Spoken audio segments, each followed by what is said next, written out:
we decided early on that what we needed a definition. We needed a kind of meta license to define the term open source. And what we came up with is a document called the Open Source Definition. It's derived from the Debian Free Software Guidelines that were originally written by Bruce Perens.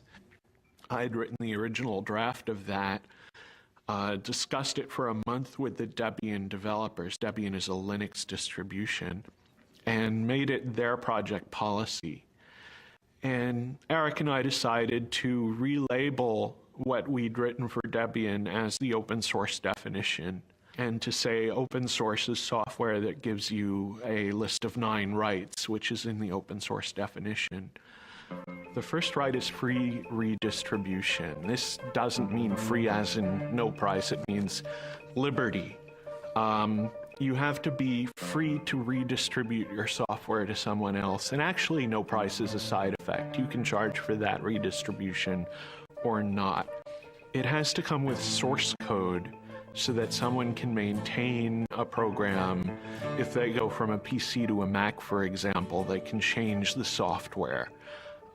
Derived works have to be possible. If someone has to improve your program, they should be able to distribute the result. There's a provision about integrity of the author's source code, which says that the author can sort of maintain their honor, and if you make a change, you might have to change the name of the program or mark out your change very clearly so that your change doesn't reflect on the author.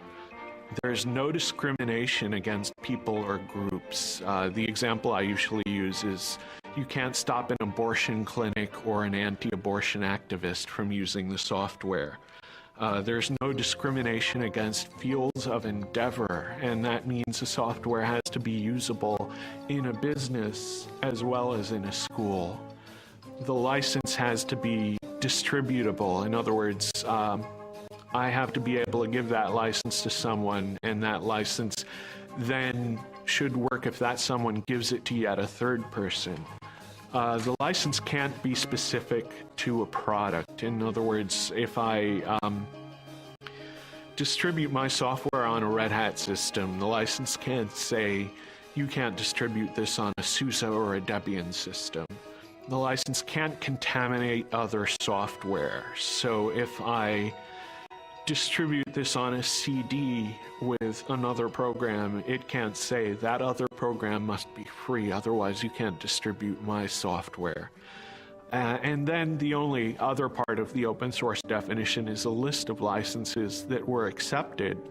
And the ones that we started with were the GPL, which was actually the example for a lot of what's in the open source definition, the BSD license, because software for BSD system pre-existed Linux.